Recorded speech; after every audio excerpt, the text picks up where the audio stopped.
নমস্কার, welcome back to my channel. সকাল থেকেই ভ্লগটা শুরু করলাম।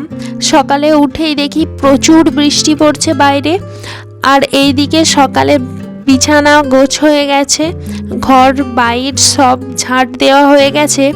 তারপরেই চলে আসলাম এইদিকে কাচাকুচি করতে। তৎক্ষণকে বৃষ্টিটা একটু থেমেছিল আর হালকা একটু মেঘটাও সরে গিয়েছিল। আমরা গিয়েছিলাম এর আগের দিন বড় ননদের বাড়ি, তার জন্য কিছু জামা কাপড় ছিল সেগুলো কাচার, তাই সেগুলো কেচে নিলাম। পুরোপুরিভাবে কিন্তু বৃষ্টি থেমে যায়নি, মাঝে মাঝে আসছিল। একদম সকালে কেমন ওয়েদার দেখেছেন, পুরো মেঘটা কালো করে আছে, কিন্তু কিছু জামা কাপড় কাচার ছিল, কাচতেই হতো, তার জন্য কেচে দিলাম। আজকে প্রচুরবার জামা কাপড়গুলো তুলেছি আর মিলেছি যাতে শুকিয়ে যায়। একবার করে রোদ উঠছে, আবার বৃষ্টি হচ্ছে। আর আজকে সকালে একটু উঠতে লেট হয়ে গিয়েছিল, তার জন্য প্রচুর কাজের চাপ বেড়ে গিয়েছিল। সকালের দিক করে আধ ঘন্টা আগে উঠলে কাজগুলো তাড়াতাড়ি শেষ হয়ে যায়, কিন্তু যদি আধ ঘন্টা লেট হয়ে যায় কাজ কিছুতেই শেষ হয় না মনে হয়। আজকে সেই রকমই হয়েছে। তাড়াতাড়ি করে জামা কাপড়গুলো মিলে দিয়ে ছাদ দিকে নিচে চলে আসলাম। এসে ব্রাশটা আগে তাড়াতাড়ি করে নিলাম। আজকে আর বিস্কুট বা খেজুর খাওয়ার সময় পাইনি। ছেলেগুলো সব পড়তে চলে এসেছিলো, তখন প্রায় 7টা বেজেই গিয়েছিল, তাই ব্রাশটা করে তাড়াতাড়ি করে পড়াতে বসে পড়লাম। সকালের জলখাবারও তখন করা হয়নি, আজকে দেরি হয়ে গেছে ঘুম থেকে উঠতে, তার জন্য পড়িয়ে টড়িয়ে তারপরেই সকালে জলখাবারটা শুরু করব। সকালের সময় যেই টাইমটায় ওঠা হয় সেই টাইমটা যদি ওঠা না হয়, আধ ঘন্টা বা একটুক্ষণ যদি লেট হয়ে যায়, সারা দিনটাই কেমন আলসেমিতে কাটে, আর কোনো কাজ হবার শেষই হয় না। এদিকে সকালে জলখাবার করতে চলে আসলাম পড়িয়ে। আজকে করেছিলাম পটল আর আলু দিয়ে।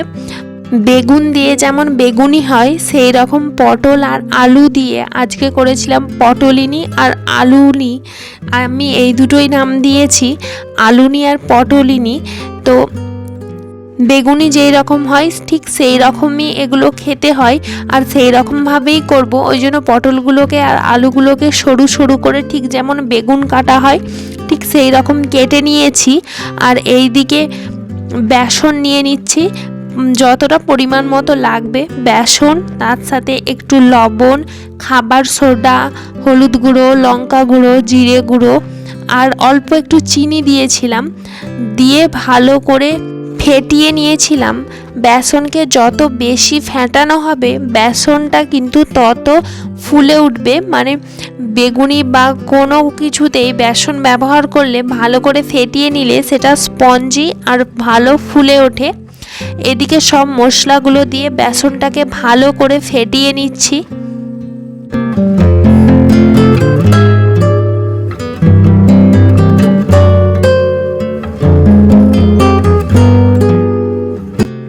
বাড়িতে অনেকেরই, যেমন ঠাম্মু আপনাদের দাদা ভাইয়ের এইরকম পটল দিয়ে বেগুনির মতো করে করা পছন্দ নয়, কিন্তু আমার খুবই ভালো লাগে, সেই জন্য আজকে এটা বানালাম।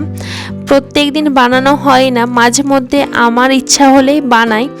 এদিকে বেসন প্রায় ফেটানো হয়েই গেছে, আর একদিকে কড়াতে তেল গরম করতে দিয়ে দিয়েছি। তেলটা গরম হয়ে যাবার পর গ্যাসটা কমিয়ে তারপরে পটলগুলো বেসনের মধ্যে চুবিয়ে দেওয়া হবে। অল্প আঁচে এগুলো ভাজলে খুব সুন্দর হয়, কেননা ভেতরটা নইলে কাঁচা রয়ে যাবে। আর গ্যাসটা কমিয়ে ভাজলে, আঁচটা কম পেলে ভেতরটাও ভালো সেদ্ধ হবে আর ওপরটাও কিন্তু খুব সুন্দর ক্রিস্পি হবে। এইদিকে এক এক করে সবগুলো দিয়ে দিচ্ছি। একটু পরে যখন উল্টো পিঠটা ভাজা ভাজা হয়ে যাবে একটু উল্টে দেব, দিলেই রেডি হয়ে যাবে আজকের পটলিনি আর আলুনি।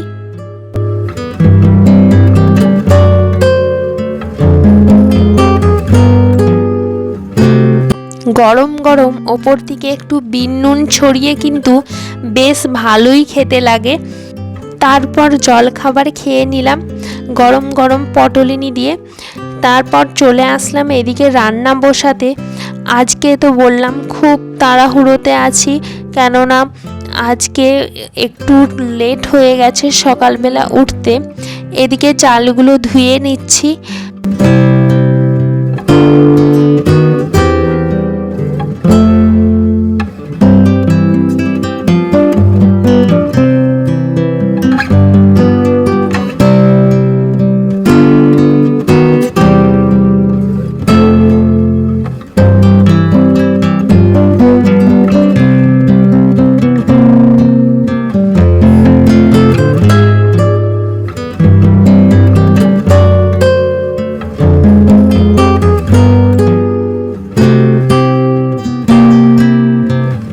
সাথে আলুগুলো ধুয়ে নিচ্ছি।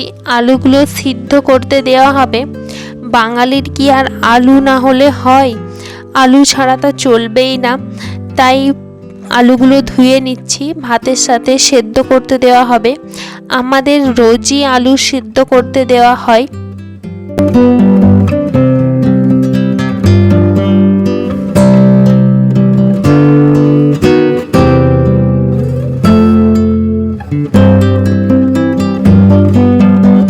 হাঁড়িতে চালগুলো তুলে দিলাম, দিয়ে জল দিয়ে ঢাকা দিয়ে দেব। একদিকে ভাতটা বসিয়ে দিলাম, আর একদিকে যে রান্নাগুলো আজকে হবে, তরকারিগুলো, সেইগুলো জোগাড় করে নিচ্ছিলাম। এদিকে সয়াবিন ভিজিয়ে দিয়েছি, বান্নাও বেটে নিয়েছি। তারপরে ভাত হয়ে গেছে, ভাত নামিয়ে এইদিকে ডাল বসিয়ে দিয়েছিলাম। আজকে তরকারিতে অনেক কিছুই হবে, তার জন্য ঝটঝট করে তরকারিগুলো রান্না করে নিই। আজ আবার পূর্ণিমা, আজ হচ্ছে আষাঢ় মাসের পূর্ণিমা, তাই বাড়িতে আবার পূর্ণিমার পুজো ছিল। পুজো আজ আর চাপের জন্য মা এদিকে রান্নার আনাজগুলোও আজকে কেটে দিতে পারেনি। রান্নার আনাজগুলোও আমাকেই কাটতে হয়েছে। ওই জন্যই বলে যে এই দিন বেশি তাড়া থাকে, সেই দিন বেশি কাজ পড়ে। আজকে ওই জন্য বেশি কাজ পড়ে গেছে। এইদিকে সয়াবিনের তরকারিটা করে নিচ্ছি।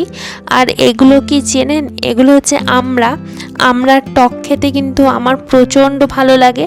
আর বলছিলাম না, বড় ননদের বাড়ি গিয়েছিলাম, সেইখানেই এই আমড়াগুলো পেয়েছি। এই আমড়াগুলো বড় ননদদের বাড়ির গাছের, আমাদেরকে দিয়েছিল। তারপরে রান্না টান্না করে ফ্রেশ হয়ে চলে আসলাম। আর এইদিকে পূর্ণিমার ভোগও হয়ে গিয়েছিল, তাই এইদিকে ভোগ খাচ্ছিলাম। আজকে দুপুরে রান্না হয়েছে ডাল, সাথে সয়াবিন দিয়ে আলু দিয়ে একটা তরকারির মতো, আর আমড়ার টক, পটল ভাজা, ভেরি সিদ্ধ করা হয়েছিল মাখা হবে বলে, সেটা আমার আর তোলা হয়নি ভিডিওতে। আজকের ভ্লগটা ভালো লাগলে অবশ্যই লাইক, কমেন্ট, শেয়ার করবেন এবং চ্যানেলটি সাবস্ক্রাইব করবেন।